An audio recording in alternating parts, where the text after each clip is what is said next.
ನಮಸ್ಕಾರ ಎಲ್ಲರಿಗೂ. ನಾನು ನಿಮ್ಮ Pallavi Hiremath, astrology and numerology expert.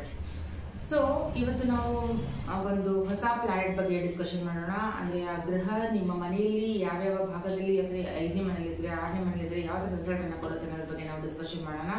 ಅದಕ್ಕೂ ಮುಂಚೆ ಯಾರೆಲ್ಲ ನನ್ನ ವಿಡಿಯೋ ಫಸ್ಟ್ ಟೈಮ್ ನೋಡ್ತಾ ಇದ್ರೋ ನನ್ನ ವಿಡಿಯೋಗೆ ಸಬ್ಸ್ಕ್ರೈಬ್ ಮಾಡ್ಕೊಳ್ಳಿ, ಲೈಕ್ಸ್ ಮಾಡಿ, ಮತ್ತೆ ನಿಮಗೆ ಏನಾದ್ರು ಡೌಟ್ ಇತ್ತು ಅಂತಂದ್ರೆ ಅಲ್ಲಿ ಕಾಮೆಂಟ್ ಮಾಡಿ ಅಂತ ಕೇಳ್ಕೊತಾ ಇದ್ದೀನಿ. ಸೊ ನೋಡಿ, ಲಾಸ್ಟ್ ವಿಡಿಯೋದಲ್ಲಿ ಆಲ್ರೆಡಿ ಒಂದು 4-5 ಪ್ಲಾನೆಟ್ ಬಗ್ಗೆ ನಾವು ಡೀಟೇಲ್ ಆಗಿ ಡಿಸ್ಕಷನ್ ಮಾಡಿದ್ವಿ. ಗುರು ಬಗ್ಗೆ, ಸೂರ್ಯ ಬಗ್ಗೆ, ರಾಹು ಬಗ್ಗೆ, ಶನಿ ಬಗ್ಗೆ, ಆಲ್ಮೋಸ್ಟ್ ಈ ಒಂದು ಪ್ಲಾನೆಟ್ ಬಗ್ಗೆ ನಾವು ಡಿಸ್ಕಷನ್ ಮಾಡಿದ್ವಿ. ಆ ಗ್ರಹ ಯಾವ ಮನೇಲಿ ಇದ್ದಾಗ ಏನ್ ರಿಸಲ್ಟ್ ನ ಕೊಡುತ್ತೆ ಅನ್ನೋದ್ರ ಬಗ್ಗೆ ಕೂಡ ನಾವು ಇನ್ ಜನರಲ್ ಆಗಿ ಏನ್ ಬರುತ್ತೆ ಅನ್ನೋದು ಡಿಸ್ಕಷನ್ ಆಲ್ರೆಡಿ ನಾವು ಮಾಡಿದೀವಿ. ಸೊ ಯಾರಿಗೆಲ್ಲ ಅದೆಲ್ಲ ತಿಳ್ಕೊಬೇಕಂತಂದಾಗ ನನ್ನ ಚಾನಲ್ ಅಲ್ಲಿ ಹೋಗ್ಬಿಟ್ಟು ನೀವು ಅದ್ರ ಡೀಟೇಲ್ಸ್ ಅನ್ನ ನೀವು ಚೆಕ್ ಮಾಡ್ಕೊಂಡಾಗ ನಿಮ್ಗೆ ಅಲ್ಲಿ ಆಟೋಮೆಟಿಕ್ ಆಗಿ ಎಲ್ಲಾ ಗ್ರಹಗಳ ಬಗ್ಗೆ ನಿಮ್ಗೆ ಡೀಟೇಲ್ಸ್ ಸಿಗುತ್ತೆ. ನನ್ನ ಚಾನಲ್ ಅಲ್ಲಿ ಹೋಗೊಂದ್ಸಲ ಚೆಕ್ ಮಾಡ್ಕೊಳ್ಳಿ. ಸೊ ಇವತ್ತು ನಾವು ಏನ್ ಮಾಡೋಣ ಅಂತಂದಾಗ ಹೊಸ ಪ್ಲಾನೆಟ್ ಅಂದ್ರೆ ಮಂಗಳ. ಓಕೆ, ಇದು 2025 ಅನ್ನೋದು ಕೂಡ ಏನಾಗುತ್ತೆ ಅಂತಂದ್ರೆ ಮಂಗಳನ ಇಯರ್ ಅಂತ ಹೇಳಿದ್ದೆ. ಆಲ್ರೆಡಿ ಕೆಲವೊಂದು ರೀಲ್ಸ್ ಗಳನ್ನ ಮಾಡಿ ಹಾಕಿದ್ದೆ, ಎಷ್ಟು ಜನ ನೀವು ನೋಡಿದ್ರು ನನಗೆ ಗೊತ್ತಿಲ್ಲ. ಸೊ ನೋಡಿ, 2-2-5 ಅನ್ನೋದು ಏನಾಗುತ್ತೆ ಮಂಗಳ ಗ್ರಹನ ಇಯರ್. 2025 ಅನ್ನೋದು ಮಂಗಳನ ಇಯರ್. ಸೊ ಈ ವರ್ಷ ಸ್ವಲ್ಪ ತುಂಬಾ ಮಂಗಳ ಅಂದ್ರೆ ನೋಡ್ರಿ ವಾರಿಯರ್, ಅಂದ್ರೆ ನ್ಯೂಮರಾಲಜಿಯಲ್ಲಿ 9 ನಂಬರ್ ನ ರಿಪ್ರೆಸೆಂಟ್ ಮಾಡ್ತೀವಿ. 9 ನಂಬರ್ ಅಂತಂದಾಗ ವಾರಿಯರ್, ಸೇನಾಧಿಪತಿ ಅಂತ ಹೇಳ್ತೀವಿ. ಒಂದು ರಾಜನ ಆಸ್ಥಾನದಲ್ಲಿ ತುಂಬಾ ಹೆವಿ ಆಕ್ಟಿವ್ ಆಗಿರುವಂತಹ ಒಂದು ಪ್ಲಾನೆಟ್. ಏನಿಲ್ಲ, ಯಾರು ಬಂದು ಯಾರಿಗೆ ಹೊಡಿಬೇಕು, ಯಾರಿಗೆ ಕಡಿಬೇಕು ಅನ್ನೋದು ಒಂದೇ ಅದ್ರದ್ದು ಪ್ಲಾನೆಟ್ ವಿಚಾರ ಆಗಿರುತ್ತೆ. ಹೈಪರ್ ಆಕ್ಟಿವ್, ಹೈಪರ್ ಟೆನ್ಷನ್, ಇದೆಲ್ಲ ಯಾರ ಕಡೆಯಿಂದ ನೋಡ್ತೀವಿ ಅಂತಂದಾಗ ಮಂಗಳ ಗ್ರಹದಿಂದ ನಾವು ನೋಡ್ತೀವಿ. 2025 ಕೂಡ ಹಾಗೆ ಸುಮಾರು ಕಡೆಯಲ್ಲಿ ಆಕ್ಸಿಡೆಂಟ್ಸ್ ಆಗಿರ್ಬೋದು, ಸಾವು ಆಗಿರ್ಬೋದು, ಮತ್ತೆ ಜಗಳಗಳಾಗಿರ್ಬೋದು, ಈ ತರ ಸಿಚುವೇಶನ್ ಗಳು 2020 ಆಗುವಂತ ಚಾನ್ಸಸ್ ಕೂಡ ತುಂಬಾ ಇದೆ. ಆಲ್ರೆಡಿ ನಿಮ್ಗೆ ಎಲ್ಲ ಕಡೆ ಇಶ್ಯೂಸ್ ಗಳು ನೀವು ನೋಡ್ತಾ ಇರ್ಬೋದು. ಸೊ ಮಂಗಳ ಅಂತಂದಾಗ ನಮ್ಮ ಜಾತಕದಲ್ಲಿ ಕೂಡ ಕೆಲವೊಂದು ಒಳ್ಳೆಯ ಪ್ಲೇಸ್ಮೆಂಟ್ ಇದೆ, ಕೆಲವೊಂದು ಬ್ಯಾಡ್ ಪ್ಲೇಸ್ಮೆಂಟ್ ಇದೆ. ಇನ್ನು ಆ ಮನೆಯಲ್ಲಿ ಇದ್ರೆ ದಟ್ ಇಸ್ ಗುಡ್. ಇನ್ನು ಬೇರೆ ಮನೆಯಲ್ಲಿ ಏನಾದ್ರು ಮಂಗಳ ಇದ್ದಾಗ ಏನೇನ್ ಪ್ರಾಬ್ಲಮ್ ನ ಕ್ರಿಯೇಟ್ ಮಾಡ್ತಾನೆ, ಅಲ್ಲಿ ಏನ್ ಫಲಗಳನ್ನ ಕೊಡ್ತಾನೆ, ಅದು ಒಳ್ಳೇದ ಕೆಟ್ಟದ ಅನ್ನೋದ್ರ ಬಗ್ಗೆ ನಾವು ಇವತ್ತು ಡಿಸ್ಕಷನ್ ಮಾಡೋಣ. ಸೊ ಕುಂಡಲಿಯ 12 ಮನೆಗಳು ನಿಮ್ಗೆ ಆಲ್ರೆಡಿ ಗೊತ್ತು. Clockwise, anticlockwise ಯಾವ ತರ ನೋಡ್ಬೇಕನ್ನೋದು ಹೇಳಿದೀನಿ. ಆಲ್ವೇಸ್ ಅವಾಗಲೂ ನಾವು ಕುಂಡಲಿಯ ಮನೆಗಳನ್ನ ಆಂಟಿ ಕ್ಲಾಕ್ ವೈಸ್ ಅನ್ನ ನಾವು ನೋಡ್ತೀವಿ.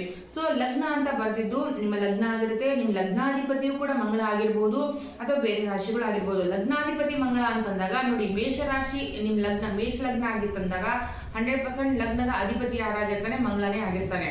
ಓಕೆ, ಅದು ಬಿಟ್ಟು ಬೇರೆ ಯಾವ್ದಾದ್ರು ನಿಮ್ ರಾಶಿ ಆಗಿದ್ದು, ಇನ್ ಕೇಸ್ ಅಲ್ಲಿ ಮಂಗಳ ಏನಾದ್ರು ಕುತ್ಕೊಂಡಿದ್ದ ನೋಡಿ, ನಿಮ್ ಲಗ್ನದ 1ನೇ ಮನೆ ನೋಡ್ಕೊಳ್ಳಿ, ಅಲ್ಲಿ ಏನಾದ್ರು 2 ನಂಬರು, 4 ನಂಬರು, 5 ನಂಬರು ಬರ್ದಿತ್ತು ಅಂತಂದಾಗ ಅದು ರಾಶಿ ಬೇರೆ ಆಗುತ್ತೆ, ಲಗ್ನ ಬೇರೆ ಆಗುತ್ತೆ. ಇನ್ ಕೇಸ್ ಅಲ್ಲಿ ಏನಾದ್ರು ಮಂಗಳ ಕುತ್ಕೊಂಡಿದ್ರೆ ಏನಾಗುತ್ತೆ, ಮಂಗಳನ ಎಫೆಕ್ಟ್ಗಳು ನಿಮ್ಗೆ ಏನನ್ನೋದು ಗೊತ್ತಾಗ್ತಾ ಹೋಗುತ್ತೆ. ಒಂದೊಂದ್ಸಲ ಏನಾಗುತ್ತೆ, 1 ನಂಬರ್ ಅಲ್ಲಿ ಮಂಗಳ ಕುತ್ಕೊಂಡ್ಬಿಡುತ್ತೆ. 1 ನಂಬರ್ ಅಂದ್ರೆ ಮೇಷ ರಾಶಿ ಅಧಿಪತಿ ಯಾರಾಗಿರ್ತಾನೆ ಮಂಗಳ ಆಗಿರ್ತಾನೆ, ಅಥವಾ 8 ನಂಬರ್ ವೃಶ್ಚಿಕ ರಾಶಿ ಅಧಿಪತಿ ಕೂಡ ಮಂಗಳ ಆಗಿರ್ತಾನೆ. ತನ್ನ ಸ್ವಂತ ಮನೆಯಲ್ಲಿ ಕೂತ್ಕೊಂಡಂಗ ಅದು. ಓಕೆ, ಸೊ ಒಂದು ತಿಳ್ಕೋಬೇಕು, ಮಂಗಳ ಎಷ್ಟೇ ಡೇಂಜರ್ ಆಗಿದ್ರು ಕೂಡ, ಮಂಗಳ ರಿಸಲ್ಟ್ ಎಷ್ಟೇ ಬ್ಯಾಡ್ ಆಗಿದ್ರು ಕೂಡ, ಯಾವುದೇ ಮನುಷ್ಯ ಆಗಿರ್ಬೋದು, ಯಾವುದೇ ಪ್ರಾಣಿ ಆಗಿರ್ಬೋದು, ಯಾವುದೇ ಪ್ಲಾನೆಟ್ ಗಳಾಗಿರ್ಬೋದು, ಯಾವುದೇ ಕಾರಣಕ್ಕೂ ತಮ್ಮ ಮನೆಗೆ ಯಾರು ಹಾನಿ ಮಾಡ್ಕೊಳಂಗಿಲ್ಲ. ಅರ್ಥ ಆಯ್ತಾ? ಸೊ ಇವ್ ನೋಡಿ, ಹುಲಿ ಎಷ್ಟು ಡೇಂಜರ್ ಅಂತ ಹೇಳ್ತೀವಿ, ಸಿಂಹ ಎಷ್ಟು ಡೇಂಜರ್ ಅಂತ ಹೇಳ್ತೀವಿ, ಆದ್ರೆ ಅವು ಬೇರೆ ಪ್ರಾಣಿಗಳನ್ನ ಬೇಟೆಯಾಡಿ ತಿಂತವೆ ಹೊರತು ತಮ್ಮ ಜಾತಿಯ ಪ್ರಾಣಿಗಳನ್ನ ಯಾವತ್ತೂ ಬೇಟೆಯಾಡಿ ತಿನ್ನಂಗಿಲ್ಲ. ಅರ್ಥ ಆಯ್ತಾ? ಸೊ ಅದೇ ತರ ಮಂಗಳ ಅನ್ನೋದೊಂದು ಪ್ಲಾನೆಟ್ ಏನಿರುತ್ತೆ, ತಮ್ಮ ಮನೆಗೆ ಯಾವತ್ತೂ ಕೆಟ್ಟದರ ಮಾಡಲ್ಲ. ಆದ್ರೆ ಅಲ್ಲಿ ಕೂತಿರುವಂತ ಪೊಸಿಷನ್ ಏನಿದೆ, ಬೇರೆ ಗ್ರಹಗಳ ದೃಷ್ಟಿ ಏನಿದೆ, ಅದು ಮಂಗಳ ಅಷ್ಟೇ ಕೂತ್ಕೊಂಡಿದ್ದಾನ ಅಥವಾ ಬೇರೆ ಗ್ರಹಗಳು ಏನಾದ್ರು ಕೂತ್ಕೊಂಡಿದ್ದಾರೋ, ಇದೆಲ್ಲ ನೋಡ್ಬೇಕಾಗತ್ತೆ. ಅದ್ರ ಮೇಲೆ ನಿಮ್ಗೆ ರಿಸಲ್ಟ್ ಅನ್ನ ಇಲ್ಲಿ ಏನಂಬುದು ಗೊತ್ತಾಗುತ್ತೆ. ಸೊ ಫಸ್ಟ್ ಹೌಸ್ ಅಲ್ಲಿ ಏನಾದ್ರು ಮಂಗಳ ಇದ್ದಿದ್ರೆ, ಯಾರಿಗೆಲ್ಲ ಫಸ್ಟ್ ಹೌಸ್ ಅಲ್ಲಿ ಮಂಗಳ ಇದ್ದಾಗ ನೋಡಿ, ಮಂಗಳ ಅಂದ್ರೆ ತುಂಬಾ ಕೋಪ ಬರುತ್ತೆ, ಫ್ರಾಕ್ಷನ್ ಸೆಕೆಂಡ್ ಅಲ್ಲಿ ಸಿಟ್ಟು ಬರುತ್ತೆ, ಎದುರಿನ ಮನುಷ್ಯ ಏನಂತ ಹೇಳ್ತಾ ಇದ್ದೀನಿ ಅನ್ನುವಂತ ಪೇಷನ್ಸ್ ಕೂಡ ನಿಮ್ಗೆ ಇರೋದಿಲ್ಲ, ತಾಳ್ಮೆ ಇರಂಗಿಲ್ಲ. ವಿದಿನ್ ಫ್ರಾಕ್ಷನ್ ಆಫ್ ಸೆಕೆಂಡ್ ಅಲ್ಲಿ ಏನ್ ಕಾಣಿಸುತ್ತೆ, ಏನ್ ನೋಡಿದ್ರ ಅದ್ರ ಮೇಲೆ ಡಿಸಿಷನ್ ತಗೊಂಡ್ಬಿಡ್ತೀರಾ. ಇನ್ ಡೆಪ್ತ್ ಆಗಿ ಅನಾಲಿಸಿಸ್ ಮಾಡುವಂತದ್ದು, ತಿಳ್ಕೊಳ್ಳುವಂತದ್ದು ನಿಮ್ಗೆ ಬುದ್ಧಿಶಕ್ತಿ ಇರೋದೇ ಇಲ್ಲ. ಅಂದ್ರೆ ಅಷ್ಟು ಪೇಷನ್ಸ್ ಇರೋದಿಲ್ಲ. ಟು ಬಿ ಫ್ರಾಂಕ್ ಅಂದ್ರೆ ಅಷ್ಟು ಪೇಷನ್ಸ್ ಇರಂಗಿಲ್ಲ, ತಾಳ್ಮೆ ಅನ್ನೋದು ಇರಂಗಿಲ್ಲ. ಸೊ ಏನ್ ಬರುತ್ತೆ ಇಮಿಡಿಯೇಟ್ ಆಗಿ ಅದೇ ತರ ನೀವು ಏನ್ ಮಾಡ್ತೀರಾ, ರಿಯಾಕ್ಟ್ ಮಾಡಕ್ಕೆ ಸ್ಟಾರ್ಟ್ ಮಾಡ್ತೀರಾ. ಸೊ ಇಲ್ಲಿರೋರು ಆಲ್ಮೋಸ್ಟ್ ಏನ್ ಮಾಡ್ಬೇಕು, 1ನೇ ಮನೆಯಲ್ಲಿ ಏನಾದ್ರು ಮಂಗಳ ಇದ್ದಾಗ ಜಿಮ್ ಹೋಗೋದು, ಯೋಗ ಮಾಡೋದು, ಎಕ್ಸರ್ಸೈಸ್ ಮಾಡೋದು, ಡ್ಯಾನ್ಸ್ ಮಾಡೋದು, ಈ ತರ ನೀವು ಆಕ್ಟಿವ್ ಆಗಿದ್ದಾಗ ಏನಾಗುತ್ತೆ, ನಿಮ್ಮ ಎನರ್ಜಿ ಏನಾಗುತ್ತೆ ಅಲ್ಲಿ ಲಾಸ್ ಆಗುತ್ತೆ. ಅರ್ಥ ಆಯ್ತಾ? ಎನರ್ಜಿ ಅಲ್ಲಿ ಲಾಸ್ ಆದಾಗ ನಿಮ್ ಆಟೋಮೆಟಿಕ್ ಆಗಿ ನಿಮ್ಮ ಮೈಂಡ್ ಅಲ್ಲಿ ಸ್ವಲ್ಪ ಕೂಲ್ನೆಸ್ ಬರುತ್ತೆ, ಕಾಮ್ನೆಸ್ ಬರುತ್ತೆ, ವಿಚಾರ ಮಾಡೋ ಶಕ್ತಿ ಬರುತ್ತೆ. ಇಲ್ಲ ನೀವು ಏನು ಮಾಡಂಗಿಲ್ಲ, ಆರಾಮಾಗಿ ನಾನು 10 ಗಂಟೆ 11 ಗಂಟೆಗೆ ಹೇಳ್ತೀನಿ, ಆರಾಮಾಗಿ ಎಂಜಾಯ್ ಮಾಡ್ತೀನಿ ಅಂದ್ರೆ ನಿಮ್ದು ಎನರ್ಜಿ ಎಲ್ಲಿ ಲಾಸೇ ಆಗ್ತಾ ಇಲ್ಲ. ಸೊ ನೀವು ಎನರ್ಜಿ ಲಾಸ್ ಆಗ್ಬೇಕಂದ್ರೆ ನಿಮ್ಮ ದೇಹವನ್ನ ನೀವೇ ದಂಡಿಸ್ಬೇಕು. ಓಕೆ, ನಿಮ್ಮ ದೇಹವನ್ನು ನೀವು ದಂಡಿಸಿದಾಗ ಎನರ್ಜಿ ಲಾಸ್ ಆಗುತ್ತೆ. ಎಷ್ಟು ನೀವು ನಿಮ್ಮ ಬಾಡಿಯನ್ನ ನಿಮ್ಮನ್ನ ನೀವು ಎಷ್ಟು ಎನರ್ಜೆಟಿಕ್ ಆಗಿ ಇಟ್ಕೋತೀರೋ ಅಷ್ಟು ಮಂಗಳ ಏನಾಗಿರ್ತಾರೆ, ಕಂಟ್ರೋಲ್ ಅಲ್ಲಿ ಇರ್ತಾರೆ.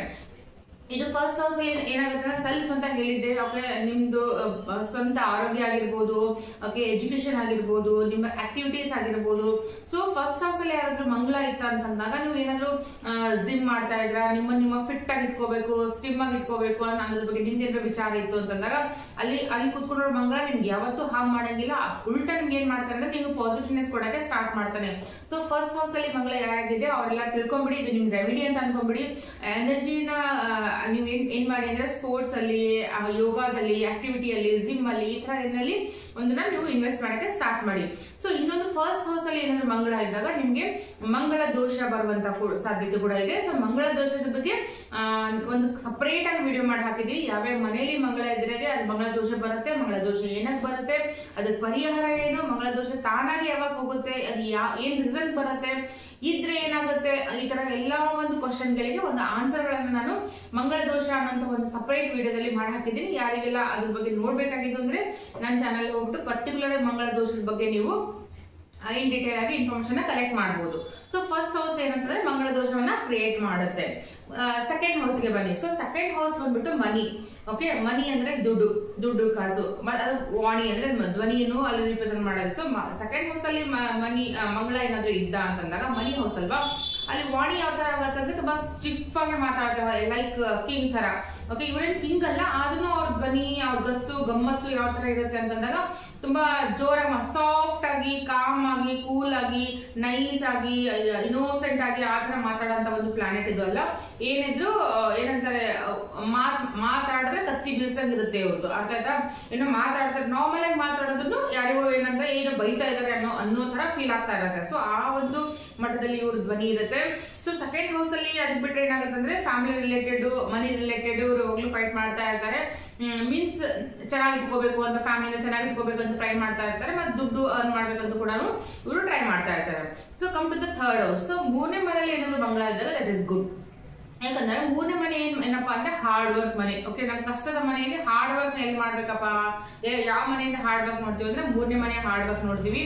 ಸೊ ಅಲ್ಲಿ ಹಾರ್ಡ್ ವರ್ಕ್ ಮನೆಯಲ್ಲಿ ಹಾರ್ಡ್ ವರ್ಕ್ ಪ್ಲಾನೆಟ್ ಕೂತಾಗ ಏನಾಗುತ್ತೆ ಅಂದಾಗ ಅದು ಬ್ಯಾಲೆನ್ಸಿಂಗ್ ಆಗುತ್ತೆ. ಹಾರ್ಡ್ ವರ್ಕ್ ಎರಡು ಏನಂತಾರೆ, ಮೈನಸ್ ಇಂಟು ಮೈನಸ್ ಪ್ಲಸ್ ಆ ತರ ಆಗುತ್ತಲ್ಲ, ಆ ತರ ನಿಮ್ಗೆ ಮೈನಸ್ ಇಂಟು ಮೈನಸ್ ಏನಾಗುತ್ತೆ, ಪ್ಲಸ್ ಆಗ್ಬಿಡುತ್ತೆ. ಅಲ್ಲಿ ಮನಿನೂ ಚೆನ್ನಾಗಿಲ್ಲ, ಅಲ್ಲಿ ಇರುವಂತಹ ಒಂದು ಪ್ಲಾನೆಟ್ ಕೂಡ ಚೆನ್ನಾಗಿಲ್ಲ. ಸೊ ಅಂತ ಸಂದರ್ಭದಲ್ಲಿ ಏನಾಗುತ್ತೆ ಅಂದಾಗ ಅದು ನಿಮಗೆ ಪಾಸಿಟಿವ್ ರಿಸಲ್ಟ್ ಅನ್ನ ಕೊಡಕ್ ಸ್ಟಾರ್ಟ್ ಮಾಡುತ್ತೆ. ಅಲ್ಲಿ ನೀವು communication related, okay hard work related, ಮತ್ತೆ ನಿಮ್ದು ಏನಪ್ಪಾ ಅಂತಂದಾಗ ಸಿಬ್ಲಿಂಗ್ಸ್ ಗೆ ಅಷ್ಟು ಚೆನ್ನಾಗಿಲ್ಲ. ಅರ್ಥಾಯ್ತಾ? ಸಿಬ್ಲಿಂಗ್ಸ್ ಯಾರಾದ್ರೂ ಇರ್ತಾರಲ್ಲ, ನಿಮ್ಗೆ ಅಣ್ಣ ತಮ್ಮ ಯಾರು ಇರ್ತಾರಲ್ಲ, ಅವ್ರ ಜೊತೆ ಅಷ್ಟೊಂದು ಒಳ್ಳೇದಲ್ಲ. ಅದು ಸ್ವಲ್ಪ ನಿಮಗೆ ಜಗಳಗಳನ್ನ ಕ್ರಿಯೇಟ್ ಮಾಡುವಂತ ಒಂದು ಚಾನ್ಸಸ್ ಕೂಡ ನಿಮಗೆ ಥರ್ಡ್ ಹೌಸ್ ಇಂದ ನಾವು ನೋಡಿದೀವಿ.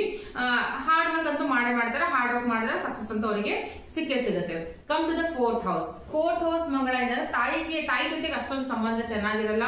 ಮತ್ತೆ ಮನೆಯಲ್ಲಿ ಕೆಲವೊಂದು ಜಗಳಗಳು, ಕಿರಿಕಿರಿಗಳು ಮಾಡ್ತಾ ಇರ್ತಾರೆ. ಅವ್ರಿದ್ರೆ ಆತರ ಆಗುವಂತ ಚಾನ್ಸಸ್ ಕೂಡ ಇರ್ತಾರೆ. ಇವ್ರು ಹೇಳಿದ ಒಪಿನಿಯನ್ ಬೇರೆ ಅರ್ಥ ಆಗಲ್ಲ, ಇವ್ರು ಮಾತಾಡಿದ ಜಗಳ ತರ ಅರ್ಥ ಆಗುತ್ತೆ. ಬೇರೆ ಇನ್ನೊಬ್ಬರು ಸಾಫ್ಟ್ ಪ್ಲಾನೆಟ್, ಲೈಕ್ ಮೂನ್ ತರ ಇರುವಂತ ಪ್ಲಾನೆಟ್, ಚಂದ್ರನ್ ತರ ಇರೋ ಪ್ಲಾನೆಟ್, ಸಾಫ್ಟ್ ಆಗಿ ಇರೋ ಪ್ಲಾನೆಟ್ ಇದ್ದವ್ರು ಯಾರಾದ್ರೂ ಮನೇಲಿ ಇದ್ದಾಗ ಇವ್ರದ್ದೆಲ್ಲ ಬಿಹೇವಿಯರ್ ಏನಾಗುತ್ತೆ, ಅವ್ರಿಗೆ ಒಂಥರ ಡಾನ್ ತರ, ಒಂಥರ ರೌಡಿ ತರ ಫೀಲ್ ಆಗಕ್ಕೆ ಸ್ಟಾರ್ಟ್ ಆಗುತ್ತೆ. ಸೊ ನಾಲ್ಕನೇ ಮನೆಯಲ್ಲಿ ಮಂಗಳ ಇದ್ದಾಗ ಏನಪ್ಪಾ ಅಂತಂದ್ರೆ ನಾಲ್ಕನೇ ಮನೆ ರಿಪ್ರೆಸೆಂಟ್ ಮಾಡೋದು ಪ್ರಾಪರ್ಟಿನ.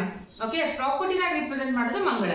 ಓಕೆ, ನಾಲ್ಕನೇ ಮನೆ ಏನಾಗುತ್ತೆ, ಮನೆಯಿಂದ ಪ್ರಾಪರ್ಟಿನ ನೋಡ್ತೀವಿ. ನಾಲ್ಕನೇ ಮನೆಯಲ್ಲಿ ಮಂಗಳ ಇದ್ದಾಗ 100% ಅವ್ರ ಪ್ರಾಪರ್ಟಿನ ಮಾಡ್ತಾರೆ. 2 ಸೈಟು 3 ಸೈಟು, 2 ಮನೆ 3 ಮನೆ ಈ ತರ ಒಂದು ಮಾಡುವಂತ ಒಂದು ಯೋಗ ಏನಿದೆ ಅಂತಂದಾಗ ನಾಲ್ಕನೇ ಮನೆ ಮಂಗಳದನ್ನು ನೋಡ್ಬೋದು. 5ನೇ ಮನೆ ಮಂಗಳ. ಸೊ 5ನೇ ಮನೆಯಲ್ಲಿ ಏನಾದ್ರು ಮಂಗಳ ಇದ್ದಾಗ ಅವು ಆ ಒಂದು ಮಕ್ಕಳ ಜಾತಕದಲ್ಲಿ ಏನಾದ್ರು ನೀವು 5ನೇ ಮನೆಯಲ್ಲಿ ಮಂಗಳ ನೋಡಿದ್ರೆ ಏನ್ ಮಾಡಿ ಅಂತಂದಾಗ ಅಂತ ಮಕ್ಕಳು ತುಂಬಾ ಆಕ್ಟಿವ್ ಇರ್ತಾರೆ. ತುಂಬಾ ಆಕ್ಟಿವ್ ಅಂತಂದಾಗ ಎಷ್ಟು ಸಾಕಾಗಿರ್ತಾರೆ ನಿಮ್ಗೆ ಆ ಮಕ್ಕಳನ್ನ ನೋಡ್ಕೋಬೇಕಂತ ಅಂದಾಗ ಎಲ್ಲಾದ್ರೂ ಹೋಗಿ ಕಟ್ಟಿ ಹಾಕಿ ಏರಿ ಇವ್ರಿಗೆ ಅನ್ನೋ ತರ ನಿಮ್ ಮೆಂಟಾಲಿಟಿ ಬಂದ್ಬಿಡುತ್ತೆ. ಬಿಕಾಸ್ ಅವ್ರ ಜಾತಕದಲ್ಲಿ 5ನೇ ಮನೆಯಲ್ಲಿ ಮಂಗಳ ಇರ್ತಾನೆ, ಹೈಪರ್ ಆಕ್ಟಿವ್, ಹೈಪರ್ ಮಾತಾಡ್ತಿರ್ತಾರೆ, ತುಂಬಾ ಟಾಕ್ಟಿವ್ ಇರ್ತಾರೆ. ಆಕ್ಟಿವ್ ಅಲ್ಲ, ಏನಾದ್ರು ಮಾಡ್ಲೇಬೇಕು ಅವರು, ಸುಮ್ನೆ ಕೊಡಕ್ ಆಗೋದೇ ಇಲ್ಲ. ಇಲ್ಲಿ ಇದಾರೆ ಅನ್ನೋಷ್ಟಕ್ಕೆ ಇನ್ನೊಂದ್ ಕಡೆ ಹೋಗ್ತಾರೆ, ಇನ್ನೊಂದ್ ಕಡೆ ಇದ್ದಾರೆ ಇನ್ನೊಂದ್ ಕಡೆ ಹೋಗ್ತಾರೆ, ಏನೋ ಮಾಡಿದ್ರೆ ಸ್ವಲ್ಪ ಸಮಾಧಾನ ಆಗ್ಬೇಕಂದ್ರೆ ಇನ್ನೊಂದೇನೋ ಮಾಡ್ತಾರೆ. So hyperactive. ಸೊ ಇದೇನಾಗುತ್ತೆ, ಮುಂದೆ ಕೂಡ ಅದೇ ಗ್ರೋತ್ ಆಗ್ತಾ ಆಗ್ತಾ ಆಗ್ತಾ ಅದು ಬೇರೆ ತರನೇ ಕನ್ವರ್ಟ್ ಆಗುತ್ತೆ, ಸ್ಟಾರ್ಟ್ ಆಗುತ್ತೆ. ಸೊ 5ನೇ ಮನೆ ಬಂದ್ಬಿಟ್ಟು ಮಕ್ಕಳನ್ನ ರಿಲೇಟೆಡ್ ನೋಡ್ತೀವಿ. ಅದು ಬಿಟ್ರೆ 5ನೇ ಮನೆ ಬಂದ್ಬಿಟ್ಟು ಎಜುಕೇಶನ್ ನೋಡ್ತೀವಿ, ಸ್ಪೋರ್ಟ್ಸ್ ಅನ್ನ ನೋಡ್ತೀವಿ. ಸೊ 5ನೇ ಮನೇಲಿ ಏನಾದ್ರು ಮಂಗಳ ಇದ್ದಾಗ ನಿಮ್ ಸಿಂಪಲ್ ರೆಮಿಡಿ ಏನಪ್ಪಾ ಅಂತಂದಾಗ ಅಂತ ಮಕ್ಕಳನ್ನ ನೀವು ಸ್ಪೋರ್ಟ್ಸ್ ಅಲ್ಲಿ ಇನ್ವಾಲ್ವ್ ಮಾಡ್ಬಿಡಿ. ಓಕೆ, ಎನಿ ಸ್ಪೋರ್ಟ್ಸ್ ಯಾವ ಇಷ್ಟ ಇದೆ, ಕ್ರಿಕೆಟ್ ಇದೆ, ವಾಲಿಬಾಲ್ ಇದೆ, ಥ್ರೋ ಬಾಲ್ ಇದೆ, ಕಬಡ್ಡಿ ಇದೆ, ರನ್ನಿಂಗ್ ಇದೆ, ಸಟಲ್ ಕಾಕ್ ಇದೆ, ಬ್ಯಾಡ್ಮಿಂಟನ್ ಇದೆ, ಏನಾದ್ರು ಒಂದು ಸ್ಪೋರ್ಟ್ಸ್ ಅಲ್ಲಿ ಅವ್ರಿಗೆ ಏನ್ ಇಷ್ಟ ಇರುತ್ತೆ ಅದನ್ನ ಆಡಕ್ ಬಿಟ್ಬಿಡಿ. ಆಡಿ ಅವ್ರ ಎನರ್ಜಿನ ಅಲ್ಲಿ ಹಾಳು ಮಾಡೋದ್ರಿಂದ ನಿಮ್ಗೆ ಮಂಗಳನ ಕೂಡ ಕಂಟ್ರೋಲ್ ಆಗ್ತಾನೆ, ಅದೊಂದು ರೆಮಿಡಿ ಕೂಡ ಹೌದು, ಅದರಿಂದ ನಿಮಗೆ ಪಾಸಿಟಿವ್ ರಿಸಲ್ಟ್ ಬರಕ್ಕೆ ಸ್ಟಾರ್ಟ್ ಆಗುತ್ತೆ. Come to the 6th house, 6ನೇ ಮನೆ ಮಂಗಳ. ಸೊ 6ನೇ ಮನೆ ಮಂಗಳ ನೋಡಿ, 6ನೇ ಮನೆ ಅಂತ ಬಂದ್ಬಿಟ್ಟು ಅದು ಒಳ್ಳೆ ಮನೆ ಅಲ್ಲ. ಆಲ್ರೆಡಿ ಹೇಳಿದ್ರೆ ನಿಮ್ಗೆ ರೋಗಗಳು, ಓಕೆ, ದುಃಖಗಳು, ಜಗಳಗಳು, ಪ್ರಾಬ್ಲಮ್ಸ್, ಡೆತ್ಸ್, ಇವೆಲ್ಲ ಎಲ್ಲಿಂದ ನೋಡ್ತೀವಿ ಅಂತಂದಾಗ ಇವೆಲ್ಲ 6ನೇ ಮನೆಯಿಂದನೇ ರೋಗ ನೋಡ್ತೀವಿ. ಇನ್ನೊಂದು ಗವರ್ಮೆಂಟ್ ಜಾಬ್ ಕೂಡ ನಾವು 6ನೇ ಮನೆಯಿಂದ ನೋಡ್ತೀವಿ. ನಾರ್ಮಲ್ ಕೆಲಸ ಅಂದ್ರೆ ಈ ವ್ಯಕ್ತಿ ಕೆಲಸ ಸಿಗುತ್ತೋ ಇಲ್ಲೋ, ಅಥವಾ ಈ ವ್ಯಕ್ತಿ ಕೆಲಸ ಮಾಡ್ತಾನೋ ಇಲ್ಲೋ, ಮಾಡಿದ್ರೆ ಎಂತ ಕೆಲಸ ಮಾಡ್ತಾನೆ, ಇದೆಲ್ಲ ಎಲ್ಲಿಂದ ಗೊತ್ತಾಗುತ್ತೆ, 6ನೇ ಮನೆಯಿಂದ ಗೊತ್ತಾಗುತ್ತೆ. ಸೊ 6ನೇ ಮನೆ ಅನ್ನೋದು ಒಳ್ಳೆ ಮನೆ ಅಲ್ಲ. ಸೊ ಅಂತ ಮನೆಯಲ್ಲಿ ಏನಾದ್ರು ಮಂಗಳ ಕುತ್ಕೊಂಡ್ರೆ ಮಂಗಳ ಪ್ಲಾನೆಟ್ ಕೂಡ ಒಳ್ಳೇದಲ್ಲ. ಯಾಕಂದ್ರೆ 6ನೇ ಮನೆ ಬಂದ್ಬಿಟ್ಟು ಬುಧಂದು ಮತ್ತು ಕೇತುಂದು ಸ್ವಂತ ಮನೆ ಆಗುತ್ತೆ. 6ನೇ ಮನೆ ಅಲ್ಲಿ ಕೇತು ಉಚ್ಚ ಆಗ್ತಾನೆ ಮತ್ತೆ ಬುಧ ಕೂಡ ಉಚ್ಚ ಆಗ್ತಾನೆ. ಸೊ ಅಲ್ಲಿ ಪ್ಲಾನೆಟ್ ಏನಿದೆ ಅನ್ನೋದು ತುಂಬಾ ಇಂಪಾರ್ಟೆಂಟ್ ಆಗುತ್ತೆ. ಅಲ್ಲಿ ತನ್ನ ಸ್ವಂತ ಮನೆಯಲ್ಲಿ ಏನಾದ್ರು ಕೂತ್ಕೊಂಡಿದ್ದ, ಸ್ವಂತ ಮನೆ ಅಂದ್ರೆ ಮೇಷ ರಾಶಿ ಇತ್ತು ಅಥವಾ ವೃಶ್ಚಿಕ ರಾಶಿ ಇತ್ತು, ಅದರಲ್ಲೇ ಮಂಗಳ ಕೂತ್ಕೊಂಡಿದ್ದ, ಅದು 6ನೇ ಮನೆಗೆ ಇದ್ದಾದ್ರೆ ಅದು ನಿಮ್ಗೆ ಪಾಸಿಟಿವ್ ಆಗಿ ಕೊಡಕ್ಕೆ ಸ್ಟಾರ್ಟ್ ಆಗುತ್ತೆ. ಇನ್ ಕೇಸ್ ಅದು ಮೇಷನೂ ಅಲ್ಲ, ವೃಶ್ಚಿಕನೂ ಅಲ್ಲ, ಬೇರೆ ಯಾವ್ದೋ ರಾಶಿಯಲ್ಲಿ ಕೂತ್ಕೊಂಡಿದ್ದಾನೆ, ಅದು 6ನೇ ಮನೆಗೆ ಕೂತ್ಕೊಂಡಿದ್ದಾನೆ ಅಂತಂದ್ರೆ 6ನೇ ಮನೆ ನಿಮ್ಗೆ ಟ್ರಬಲ್ ಕೊಡಕ್ ಸ್ಟಾರ್ಟ್ ಆಗುತ್ತೆ. ಕೋರ್ಟ್ ಕೇಸಸ್ ಮಾಡಕ್ ಸ್ಟಾರ್ಟ್ ಮಾಡ್ತಾನೆ, ಲಿಟಿಗೇಷನ್ ಕೊಡ್ತಾನೆ, ಜಾಬ್ ಅಲ್ಲಿ ಪ್ರಾಬ್ಲಮ್ ಕೊಡ್ತಾನೆ, ಪ್ರಾಪರ್ಟಿ ರಿಲೇಟೆಡ್ ಇಶ್ಯೂಸ್ ಅನ್ನ ಕೊಡ್ತಾನೆ. ಸೊ ಲಾಂಗ್ ಲಾಸ್ಟಿಂಗ್ ಪ್ರಾಬ್ಲಮ್ಸ್ ನ ಕೊಡ್ತಾನೆ, long lasting family issues, property issues, ಇವೆಲ್ಲ ಎಲ್ಲಿಂದ ಸಿಗುತ್ತೆ 6ನೇ ಮನೆ ಕೊಡ್ತಾನೆ. ಅದು ಬಿಟ್ಟು ನಿಮ್ಗೆ ಆಕ್ಸಿಡೆಂಟ್ಸ್ ಯೋಗ ಕೊಡ್ತಾನೆ, ಆಕ್ಸಿಡೆಂಟ್ ಆಗುವಂಥದ್ದು. ಎಸ್ಪೆಷಲಿ ಆ ಮಂಗಳದ ದಶ, ಅಂತರ್ದಶ, ಪ್ರಪಂಚ ದಶ ಏನಾದ್ರು ಬರ್ತಾ ಇದ್ರೆ ಅಂತ ಟೈಮಲ್ಲಿ ನಿಮ್ಗೆ 6ನೇ ಮನೆಯಲ್ಲಿ ಮಂಗಳ ಏನಾದ್ರು ಕುತ್ಕೊಂಡ್ರೆ ಅದು ನಿಮ್ಗೆ ಮಾಡುವಂತ ಚಾನ್ಸಸ್ ತುಂಬಾ ಇದೆ. ಸೊ ಇದು ಒಂಥರ ಜೈಲ್ ಕ್ರಿಯೇಟ್ ಮಾಡುವಂತ ಒಂದು ಯೋಗ ಕೂಡ ಇದೆ. 6ನೇ ಮನೆಯಲ್ಲಿ ಮಂಗಳ ಇದ್ದಾಗ ಅವ್ರಿಗೆ ಕೆಲವು ಸಮ್ ಟೈಮ್ ಜೈಲ್ ಯೋಗ ಕೂಡ ಆಗುವಂತ ಚಾನ್ಸಸ್ ಇದೆ. Come to the 7th house ನೋಡಿ, 7th ಹೌಸ್ ಅಲ್ಲಿ ನೋಡಿ, 7th ಹೌಸ್ ಬಂದ್ಬಿಟ್ಟು ಪಾರ್ಟ್ನರ್ಶಿಪ್, ಬಿಸ್ನೆಸ್, ಇದಕ್ಕೆಲ್ಲ ನೋಡ್ತೀವಿ ನಾವು. ಓಕೆ, ಕಾಂಟ್ರಾಕ್ಟ್, ಓಕೆ, ಏನೋ ಬಿಸ್ನೆಸ್ ಮಾಡ್ಬೇಕಾದ್ರೆ ಕಾಂಟ್ರಾಕ್ಟ್ ಮಾಡ್ತಾ ಇದ್ರೆ ಇದಕ್ಕೆಲ್ಲ ನಾವು 7ನೇ ಮನೆಯನ್ನ ನೋಡ್ತೀವಿ. 7ನೇ ಮನೆಯಲ್ಲಿ ಮಂಗಳ ಇದ್ದಾಗ ಅದು ಸ್ವಲ್ಪ ಸ್ಟ್ರಾಂಗ್ ಮಂಗಳ ದೋಷ ಅಂತ ಹೇಳ್ತೀವಿ. ಯಾಕಂದ್ರೆ 7ನೇ ಮನೆ ಮಂಗಳ ಏನ್ ಮಾಡ್ತಾನೆ, ಮಂಗಳ ದೋಷ ಕ್ರಿಯೇಟ್ ಮಾಡ್ತಾನೆ. ಮಂಗಳ ದೋಷ ಪರ್ಟಿಕ್ಯುಲರ್ ಆಗಿ ಎಲ್ಲಿ ಸ್ಟ್ರಾಂಗ್ ಆಗುತ್ತೆ ಅಂದ್ರೆ ಇಲ್ಲಿ 7ನೇ ಮನೆ ಮತ್ತೆ 8ನೇ ಮನೆಯಲ್ಲಿ ಆಗುತ್ತೆ. ಬಿಕಾಸ್ 7ನೇ ಮನೆ ಬಂದು ಸ್ಪೌಸ್, ಓಕೆ, ಅಂದ್ರೆ ನಮ್ಮ ಗಂಡನ್ನ ಅಥವಾ ನಮ್ಮ ಪಾರ್ಟ್ನರ್ನ, ನಮ್ಮ ಹೆಂಡತಿನ ನೋಡುವಂತ ಒಂದು ಮನೆಯಾಗಿರುತ್ತೆ. ಮೇಲ್ ಆದಾಗ ಫಿಮೇಲ್ ಅನ್ನು ನೋಡ್ತೀವಿ, ಫಿಮೇಲ್ ಆದಾಗ ಮೇಲ್ ಅನ್ನು ನೋಡ್ತೀವಿ. ಸೊ ಅಂತ ಟೈಮಲ್ಲಿ ಏನಾಗುತ್ತೆ ಅಂತಂದಾಗ ಇದು ವೀಕ್ ಮಾಡಕ್ಕೆ ಸ್ಟಾರ್ಟ್ ಮಾಡ್ತಾನೆ, ಸ್ಪೌಸ್ ರಿಲೇಟೆಡ್ ಇಶ್ಯೂಸ್ ಕ್ರಿಯೇಟ್ ಮಾಡ್ತಾನೆ. ಇನ್ ಕೇಸ್ ಮದುವೆ ಆಗಿದ್ರೆ ಗಂಡನಿಗೆ ಹೆಲ್ತ್ ಇಶ್ಯೂಸ್ ಅನ್ನ ಕ್ರಿಯೇಟ್ ಮಾಡ್ತಾನೆ. ಇನ್ ಕೇಸ್ ಫಿಮೇಲ್ ಜಾತಕದಲ್ಲಿ ಏನಾದ್ರು ಮಂಗಳ ಇದ್ದ ಅಂತಂದಾಗ ಮೇಲ್ ಇದ್ದಾಗ ಗಂಡನಿಗೆ ಹೆಲ್ತ್ ಇಶ್ಯೂಸ್ ಆಗ ಸ್ಟಾರ್ಟ್ ಆಗುತ್ತೆ. ಮೇಲ್ ಅಲ್ಲಿ ಇದ್ದಾಗ ಹೆಂಡತಿಗೆ ಪ್ರಾಬ್ಲಮ್ ಕ್ರಿಯೇಟ್ ಆಗಿ ಸ್ಟಾರ್ಟ್ ಆಗುತ್ತೆ. ಇಬ್ಬರದು ಜಾತಕದಲ್ಲಿ 7th ಹೌಸ್ ಅಲ್ಲಿ ಮಂಗಳ ಇದ್ದಾಗ ಆ ಮಂಗಳ ಅವಾಗ ಹೇಳಿದ್ನಲ್ಲ ಮೈನಸ್ ಇಂಟು ಮೈನಸ್ ಪ್ಲಸ್ ಆಗುತ್ತೆ ಅಂತ. ಸೊ ಇಲ್ಲಿನೂ ಮಂಗಳ ಇದ್ದಾನೆ, ಅವಳಿಗೆ ಅಂದ್ರೆ ಮೇಲ್ ಜಾತಕದಲ್ಲಿ ಮಂಗಳ ಇದ್ದಾನೆ, ಫಿಮೇಲ್ ಜಾತಕದಲ್ಲಿ ಮಂಗಳ ಇದ್ದಾನೆ ಅಂದಾಗ ಅದು ಆಟೋಮೆಟಿಕ್ ಮಂಗಳ ದೋಷ ಕಟ್ ಆಗುತ್ತೆ. They are very happy in their life. So personal life in husband and wife ಅಲ್ಲಿ ಪರ್ಸನಲ್ ಲೈಫ್ ಅಂತ ಏನಿರುತ್ತಲ್ಲ, interrelated wife bedroom life ಏನಿರುತ್ತಲ್ಲ, ಅದೆಲ್ಲ ಅವ್ರದ್ದು ತುಂಬಾ ಎಂಜಾಯ್ಮೆಂಟ್ ಆಗುವಂತ ಒಂದು ಲೈಫ್ ಇರುತ್ತೆ. ಇನ್ ಕೇಸ್ ಒಬ್ಬರಿಗಿದ್ದು ಒಬ್ಬರಿಗಿಲ್ಲ ಅಂತಂದಾಗ ಅಷ್ಟೊಂದು ಸ್ಯಾಟಿಸ್ಫ್ಯಾಕ್ಟರಿ ಇನ್ ಪರ್ಸನಲ್ ಲೈಫ್ ಅಂತ ಏನು ನೋಡಕ್ಕೆ ಸಿಗಂಗಿಲ್ಲ. ಇಲ್ಲಿ 7th ಹೌಸ್ ಮಂಗಳ ಸ್ವಲ್ಪ ಮಂಗಳ ದೋಷ ಸ್ವಲ್ಪ ಸ್ಟ್ರಾಂಗ್ ಆಗಿ ಇರುವಂತದ್ದು. 8ನೇ ಮನೆಯಲ್ಲಿ ಏನಾದ್ರು ಮಂಗಳ ಇದ್ದಾಗ ಡ್ಯಾಮ್ ಶೋ ತುಂಬಾ ಕೇರ್ಫುಲ್ ಆಗಿರಿ. ಯಾಕಂದ್ರೆ 8ನೇ ಮನೆ ಬಂದ್ಬಿಟ್ಟು ಡೆತ್ ಹೌಸ್ ಅಂತ ಹೇಳ್ತೀವಿ, ಪ್ರಾಬ್ಲಮ್ ಹೌಸ್ ಅಂತ ಹೇಳ್ತೀವಿ, ಅನ್ಸರ್ಟನ್ ಗೇನ್, ಅನ್ಸರ್ಟನ್ ಲಾಸಸ್ ಅಂತ ಹೇಳ್ತೀವಿ. ಸೊ ಇಲ್ಲಿ ಯಾವಾಗ ಏನಾಗುತ್ತೆ ಅಂತಾನೆ ಗೊತ್ತಾಗಲ್ಲ. ಸೊ ಏನಾಗುತ್ತೆ, ಈಗ ನೋಡಿ ಆಕ್ಸಿಡೆಂಟ್ ಆಗುತ್ತೆ ಅಂತ ನಾಳೆಗಾಗುತ್ತೆ, ನಾಡ್ದಾಗುತ್ತೆ, ಬೆಳಗ್ಗೆ ಆಗುತ್ತೆ, ಸಾಯಂಕಾಲ ಆಗುತ್ತೆ ಅಂತ ನಮ್ಗೆ ಏನ್ ಹೇಳಕ್ ಆಗಲ್ಲ ಅಲ್ವಾ. ಆಕ್ಸಿಡೆಂಟ್ ಯಾವಾಗೂ ಆಗ್ಬೋದು. ಸೊ ಇಂಥವೆಲ್ಲ ಅನ್ಎಕ್ಸ್ಪೆಕ್ಟೆಡ್ ಎಲ್ಲ ಎಲ್ಲಿಂದ ನೋಡ್ತೀವಿ ಅಂದಾಗ 8ನೇ ಮನೆಯಿಂದ ನೋಡ್ತೀವಿ.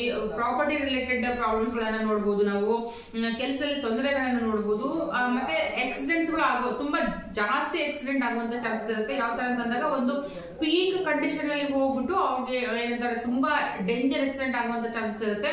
ಸೊ ಕೇರ್ಫುಲ್ ಆಗಿರಿ. ಯಾರಿಗೆ ಚೆನ್ನಾಗಿರುವಂತವರಿಗೆ ನಿಮ್ಮ ಜಾತಕವನ್ನು ತೋರಿಸಿ ಅದಕ್ಕೆ ಸರಿಯಾದ ರೀತಿಯ ಒಂದು ರೆಮಿಡಿನ ನೀವು ಮಾಡ್ಕೊಳ್ಳಿ. ಅದು ನಿಮಗೆ ಬ್ಯಾಲೆನ್ಸಿಂಗ್ ಆಕ್ಸಿಡೆಂಟ್ ಆಗೋದು ತಪ್ಪಿಸ್ತಾರೆ ಯಾರ್ಯಾರು ಜ್ಯೋತಿಷಿಗಳು ಅನ್ನೋದು ತಪ್ಪು ಕಲ್ಪನೆ. ಸೊ ಅದು ಫಸ್ಟ್ ತಿಳ್ಕೊಳ್ಳಿ. ನಿಮ್ಮ ಜಾತಕದಲ್ಲಿರುವಂತದ್ದು ಯಾವುದೇ ಯೋಗ ಆಗಿರ್ಬೋದು, ಯಾವುದೇ ದೋಷ ಆಗಿರ್ಬೋದು, ಯಾವ ಜ್ಯೋತಿಷರ ಕಡೆಯಿಂದನೂ ತಪ್ಪಿಸ್ಲಿಕ್ಕೆ ಸಾಧ್ಯ ಇಲ್ಲ. ಆದ್ರೆ ಪರಿಹಾರ ಕೊಡ್ಬೋದು. ಪರಿಹಾರ ಅಂತಂದಾಗ ಈ ಆಕ್ಸಿಡೆಂಟ್ ಆಗಿ ಕೈನೋ ಕಾಲೋ ಮುರಿತಿತ್ತು ಅಂತಂದ್ರೆ ಸ್ವಲ್ಪ ಏನೋ ತರಿಸ್ಬಿಟ್ಟು ಸ್ವಲ್ಪ ಬ್ಲಡ್ ಬಂದ್ಬಿಟ್ಟು ಅದು ನಿವಾರಣೆ ಆಗುತ್ತೆ. ಆ ತರ ಅಂದ್ರೆ ಆಗೋದನ್ನ ಸ್ವಲ್ಪ ಮಟ್ಟಿಗೆ ಕಮ್ಮಿ ಮಾಡ್ಬೋದು ವಿನ ಕಂಪ್ಲೀಟ್ ಆಗಿ ಆ ದೋಷವನ್ನ ಆ ಒಂದು ಪ್ರಾಬ್ಲಮ್ ನ ರಿಮೂವ್ ಮಾಡಕ್ಕೆ ಯಾವ ಜ್ಯೋತಿಷದಿಂದನೂ ಸಾಧ್ಯ ಇಲ್ಲ.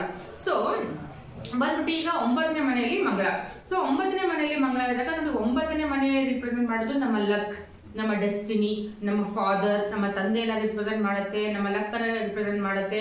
ಅದು ಗುರುವಿನ ಸ್ವಂತ ಮನೆ ಆಗಿರೋದ್ರಿಂದ 9ನೇ ಮನೆಯಲ್ಲಿ ಏನಾಗುತ್ತೆ ಅಂತಂದಾಗ ನೋಡಿ ಅದು ಗುಡ್ ಪೊಸಿಷನ್. ಯಾಕಂತಂದಾಗ ನಿಮ್ಮ ಲಕ್ ಏನಾದ್ರು ನಿಮ್ ಫಸ್ಟ್ ಹೌಸಿಗೆ ಅಥವಾ ನಿಮ್ 9th ಹೌಸಿಗೆ ನಿಮ್ಗೆ ಇಂಟರ್ ರಿಲೇಟೆಡ್ ಆಗಿತ್ತು ಅಂತಂದಾಗ ಅವಾಗ ಏನಾಗುತ್ತೆ ಅಂತಂದಾಗ ಅದು ಆಟೋಮೆಟಿಕ್ ಆಗಿ ಆ ಒಂದು ಲಕ್ ಏನಾಗುತ್ತೆ ಎನ್ಹಾನ್ಸ್ ಆಗೋ ಸ್ಟಾರ್ಟ್ ಆಯ್ತು. ಯಾಕಂದ್ರೆ ಹಾರ್ಡ್ ವರ್ಕರ್ ಅಲ್ವಾ, ತುಂಬಾ ಸ್ಟ್ರಾಂಗ್ ಆಗಿರೋದ್ರಿಂದ ಅದು ಆಟೋಮೆಟಿಕ್ ಆಗಿ ಅವ್ರ ಲೈಫ್ ಅಲ್ಲಿ ಏನಾಗುತ್ತೆ ಹಾರ್ಡ್ ವರ್ಕ್ ಮಾಡ್ತಾ ಮಾಡ್ತಾ ಮಾಡ್ತಾ ಆಕ್ಟಿವ್ನೆಸ್ ಬಂದ್ಬಿಟ್ಟು ಅವ್ರ ಲಕ್ ಎನ್ಹಾನ್ಸ್ ಆಗುತ್ತೆ, ಪ್ರಾಬ್ಲಮ್ ಆಗುತ್ತೆ. ಗುರುವಿನ ಮನೆ ಯಾರಿಗೂ ಕೆಟ್ಟದನ್ನ ಯೂಶುವಲಿ ಮಾಡೋದಿಲ್ಲ. ಸೊ ಅದು ಬಂದ್ಬಿಟ್ಟು 10ನೇ ಮನೆ. 10ನೇ ಮನೆಯಲ್ಲಿ ಮಂಗಳ ಏನಾದ್ರು ಇದ್ರೆ ದಿ ಬೆಸ್ಟ್ ಪೊಸಿಷನ್ ಫಾರ್ ಮಂಗಳ ಅಂತ ಹೇಳ್ಬೋದು. 10ನೇ ಮನೆಯಲ್ಲಿ ಮಂಗಳ ಇದ್ದಾಗ ಅವ್ರ ರಿಲೇಟೆಡ್ ಕರ್ಮ ಅಂದ್ರೆ ವರ್ಕ್ ರಿಲೇಟೆಡ್, ಕೆಲಸಕ್ಕೆ ರಿಲೇಟೆಡ್. ಸೊ ಇದು ತುಂಬಾ ಇಂಪಾರ್ಟೆಂಟ್ ಆಗಿರೋದ್ರಿಂದ 10ನೇ ಮನೆಯಲ್ಲಿ ಇರುವಂತಹ ಮಂಗಳ ಏನ್ ಮಾಡ್ತಾನೆ ಅಂತಂದಾಗ ತುಂಬಾ ವರ್ಕೋಹಾಲಿಕ್ ಮಾಡ್ತಾನೆ. ಫುಲ್ ಡೇ ಅಂಡ್ ನೈಟ್ ಎಷ್ಟು ಕೆಲಸ ಕೊಟ್ಟು ಅವ್ರಿಗೆ ಬೋರ್ ಆಗೋದಿಲ್ಲ. ಸೊ ಆ ತರ ಒಂದು ಸಿಚುವೇಶನ್ ಅಲ್ಲಿ ಏನಾಗುತ್ತೆ ಅಂತಂದಾಗ 10ನೇ ಮನೆಯಲ್ಲಿ ಇರುವಂತಹ ಮಂಗಳ ಏನ್ ಮಾಡ್ತಾನೆ ಅಂತಂದಾಗ ಅವ್ರಿಗೆ ತುಂಬಾ ಮಾಡ್ತಾನೆ ಅಂದ್ರೆ ವರ್ಕೋಹಾಲಿಕ್. ಯಾಕಂದ್ರೆ 10ನೇ ಮನೆ ನಿಮ್ಗೆ ಏನ್ ಇಂಡಿಕೇಟ್ ಮಾಡುತ್ತೆ ಅಂದ್ರೆ ಕರ್ಮ ರಿಲೇಟೆಡ್ ವರ್ಕ್ ನ ಇಂಡಿಕೇಟ್ ಮಾಡುತ್ತೆ. ಕೆಲಸವನ್ನ ನಮಗೆ 10ನೇ ಮನೆಯಿಂದ ನೋಡ್ತೀವಿ. ಅಂದಾಗ 10ನೇ ಮನೆಯಲ್ಲಿ ಮಂಗಳ ಇದ್ದಾಗ ಬಿಸ್ನೆಸ್ಗೆ ಒಳ್ಳೇದು. ಯಾರೆಲ್ಲ ಬಿಸ್ನೆಸ್ ಮಾಡ್ಬೇಕಂತಿದ್ರೆ ಅವ್ರಿಗೆ ತುಂಬಾ ಒಳ್ಳೇದು. ಬಟ್ ಬೇರೆ ಪ್ಲಾನೆಟರಿ ಪೊಸಿಷನ್ ನೋಡ್ಬೇಕಾಗುತ್ತೆ. 7th ಹೌಸ್ ಅಲ್ಲಿ ಯಾರಿದ್ದಾರೆ, ನೀವು ಯಾವ ಬಿಸ್ನೆಸ್ ಮಾಡ್ಬೇಕು, ಏನ್ ಮಾಡ್ಬೇಕು ಅದು ಕೂಡ ನಾವು 10ನೇ ಮನೆಯಿಂದನೇ ನೋಡ್ತೀವಿ. ಆದ್ರೆ ಅಲ್ಲಿರುವಂತಹ ಮಂಗಳ ಏನ್ ಮಾಡ್ತಾನೆ ಅಂದ್ರೆ ತುಂಬಾ ಪಾಸಿಟಿವ್ ರಿಸಲ್ಟ್ ಅನ್ನ ಕೊಡಕ್ಕೆ ಸ್ಟಾರ್ಟ್ ಮಾಡ್ತಾನೆ. ಇನ್ ಕೇಸ್ ನಾರ್ಮಲ್ ಇದ್ದ ಅಂತಂದಾಗ ಅದೇನಾದ್ರೂ ನೆಗೆಟಿವ್ ಅಲ್ಲಿ ಇತ್ತು ಮಾಡ್ತು ಅಂತಂದಾಗ ನೀವು ನಿಮ್ಮ ಜಾತಕವನ್ನ ಅನಾಲಿಸಿಸ್ ಮಾಡ್ಬಿಟ್ಟು ಅದಕ್ಕೆ ಕರೆಕ್ಟ್ ಆಗಿರುವಂತಹ ರೆಮಿಡಿನ ತಗೊಂಡಾಗ ಏನಾಗುತ್ತೆ ಅಂದಾಗ ಆ ಮಂಗಳ ನಿಮ್ಗೆ ಆಟೋಮೆಟಿಕ್ ಆಗಿ ಒಳ್ಳೆಯ ರಿಸಲ್ಟ್ ಅನ್ನ ಕೊಡಕ್ಕೆ ಸ್ಟಾರ್ಟ್ ಮಾಡ್ತಾನೆ. Come to the 11th house. 11ನೇ ಮನೆಯಲ್ಲಿ ಏನಾದ್ರು ಮಂಗಳ ಇದ್ದಾಗ ನೋಡಿ 11ನೇ ಮನೆ ಮಂಗಳನ್ನ ಹಂಗಂದಾಗ ಆರಾಮಾಗಿ ನಿದ್ದೆ ಮಾಡ್ತಾ ಇರ್ತಾರೆ. ಸೊ ಯಾವಾಗ ಅವರಿಗೆ ಫ್ರೆಂಡ್ಸ್ ರಿಲೇಟಿವ್ಸ್ ಫೋನ್ ಬಂತು ಅಥವಾ ಫ್ರೆಂಡ್ ರಿಲೇಟಿವ್ಸ್ ಜೊತೆಗೆ ಅಡ್ಡಾಡ್ಬೇಕು, ಹೊರಗೆ ಹೋಗ್ಬೇಕಂದ್ರೆ ವಿದಿನ್ ಫ್ರಾಕ್ಷನ್ ಆಫ್ ಸೆಕೆಂಡ್ ಅಲ್ಲಿ ಅವ್ರು ಆಕ್ಟಿವ್ ಆಗ್ತಾರೆ. ಸೊ ಅಂದ್ರೆ ಅವ್ರ ಪೂರ್ತಿ ಎನರ್ಜಿ ಎಲ್ಲಿ ಅವ್ರು ಸ್ಪೆಂಡ್ ಮಾಡ್ತಾರೆ ಅಂದಾಗ ಫ್ರೆಂಡ್ ಜೊತೆಗೆ, ರಿಲೇಟಿವ್ ಜೊತೆಗೆ ತಮ್ಮ ಏನಂತಾರೆ ಲೈಫ್ ಅನ್ನ ಸ್ಪೆಂಡ್ ಮಾಡ್ತಾ ಇರ್ತಾರೆ, ಎನರ್ಜಿನ ಬರ್ನ್ ಮಾಡ್ತಾ ಇರ್ತಾರೆ.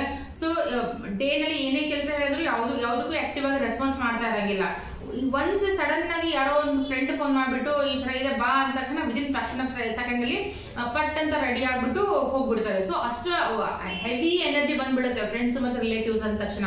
ಅದಕ್ಕೆ ಬಿಟ್ಟು ಡಿಸೈರ್ಸ್ ಅಂದ್ರೆ ನಮ್ಮ ವಿಶ್ ಫುಲ್ಫಿಲ್ಮೆಂಟ್ ಮಾಡುವಂತ ಒಂದು ಹೌಸ್ ಅಂದಾಗ ಅದು ಕೂಡ ನಮ್ದು 11th ಹೌಸ್ ಅನ್ನ ನೋಡ್ತೀವಿ. ಆ 11th ಹೌಸ್ ಮತ್ತೆ 12th ಹೌಸ್ ಸ್ವಲ್ಪ ಇಂಟರ್ ರಿಲೇಟೆಡ್ ಆಗಿರುತ್ತೆ. ಓಕೆ, ಅಷ್ಟೊಂದು ಒಳ್ಳೆ ಹೌಸ್ ಅಲ್ಲ, ಬಟ್ ಸ್ಟಿಲ್ ಅದು ಮಂಗಳ 11ನೇ ಮನೆಯಲ್ಲಿದ್ದಾಗ ಇದ್ರ ರಿಲೇಟೆಡ್ ನಿಮ್ಗೆ ಏನ್ ಮಾಡ್ತಾನೆ ರಿಸಲ್ಟ್ ಅನ್ನ ಕೊಡಕ್ಕೆ ಸ್ಟಾರ್ಟ್ ಮಾಡ್ತಾನೆ. 12ನೇ ಮನೆಯಲ್ಲಿ ಮಂಗಳ. ಸೊ 12ನೇ ಮನೆ ನೋಡ್ಬಿಟ್ಟು 12ನೇ ಮನೆಯ ಅಧಿಪತಿ ಯಾರಾಗಿರ್ತಾರೆ ಅಂತ ರಾಹು ಆಗಿರ್ತಾನೆ. 12ನೇ ಮನೆಯಲ್ಲಿ ಗುರು ಇದ್ರು ಒಳ್ಳೇದು, 12ನೇ ಮನೆಯಲ್ಲಿ ರಾಹು ಇದ್ರು ಒಳ್ಳೇದು, 12ನೇ ಮನೆಯಲ್ಲಿ ಶುಕ್ರ ಇದ್ರು ಒಳ್ಳೇದು.